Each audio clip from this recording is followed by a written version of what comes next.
ভাই বাবা মারে বিশ্বাস না করে যদি বউকে বিশ্বাস করে আমার মতো, তাহলে কিন্তু এই ভুলটা আপনারাও করবেন। আজকে ভাই এমন একটা দুঃখের কথা আপনাদের বলবো, যে জিনিসটা না বললে আসলে আমার বুকটা ফাইটে যাইতেছে।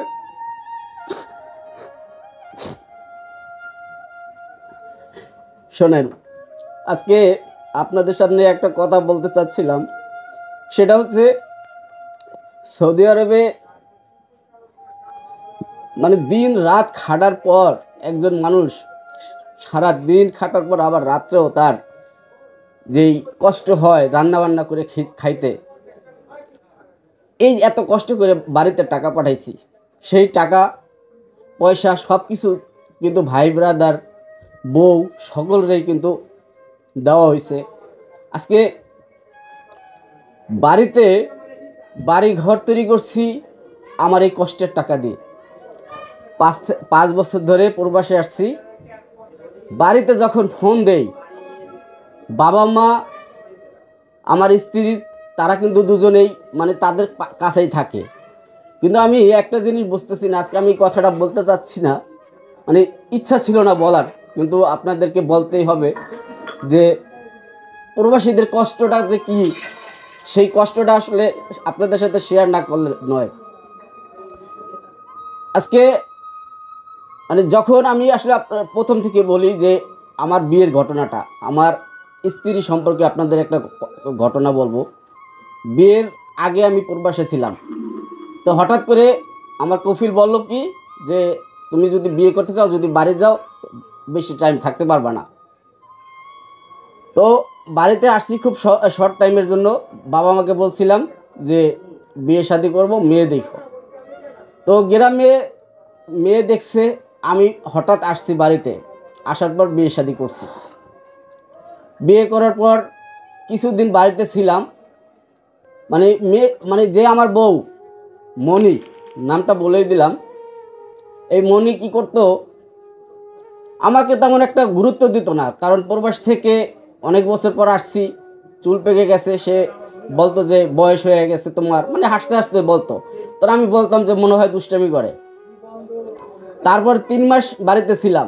বাড়িতে থাকার পর ঢাকা যখন মানে ঢাকাতে আসছি, তখনও কিন্তু তার কোনো আকর্ষণ নাই যে আমি ঢাকা আসছি, এখান থেকে আমি আবার সৌদি আরব চলে আসব, তার কোনো আগ্রহ আমি অতটা দেখতেছি না।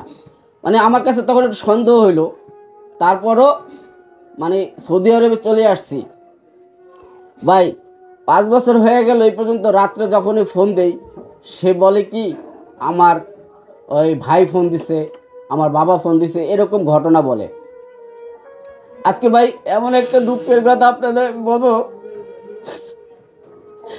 যে জিনিসটা না বললে আসলে আমার বুকটা ফাইটে যাইতেছে। আমার গত মাসে বলে 10 লাখ টাকা লাগবে।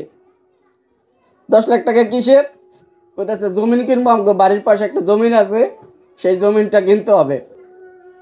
তো আমি ভাবলাম যে যাক, বাড়িতে থাকে, বাবা মাকে তেমন একটা গুরুত্ব দিতাম না, যেহেতু বিয়ে করছি, সব কিছু বউ, একটা বাচ্চাও আছে। সেই বউকে 10 লাখ টাকা পাঠাইছি।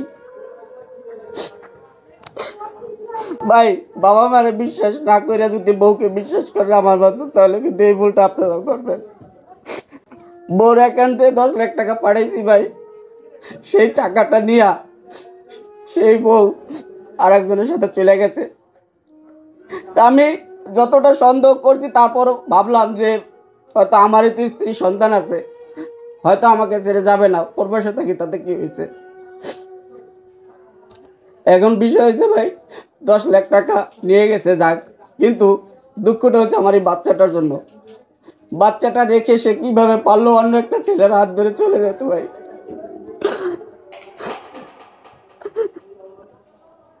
আমরা যারা প্রবাসী রয়েছি ভাই, এরকম অনেকে এই ভুলগুলা করে।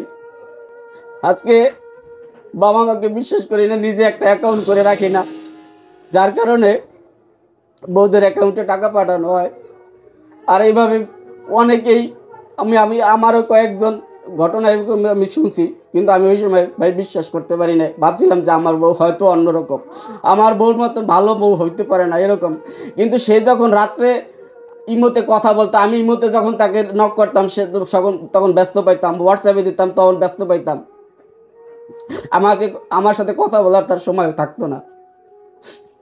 তো এই দুঃখগুলা বললাম ভাই, আপনাদের কাছে অনুরোধ করছি যারা প্রবাসী আছি ভাই, এরকম ভুল আপনারা আমার মতন করেন না ভাই, করেন না।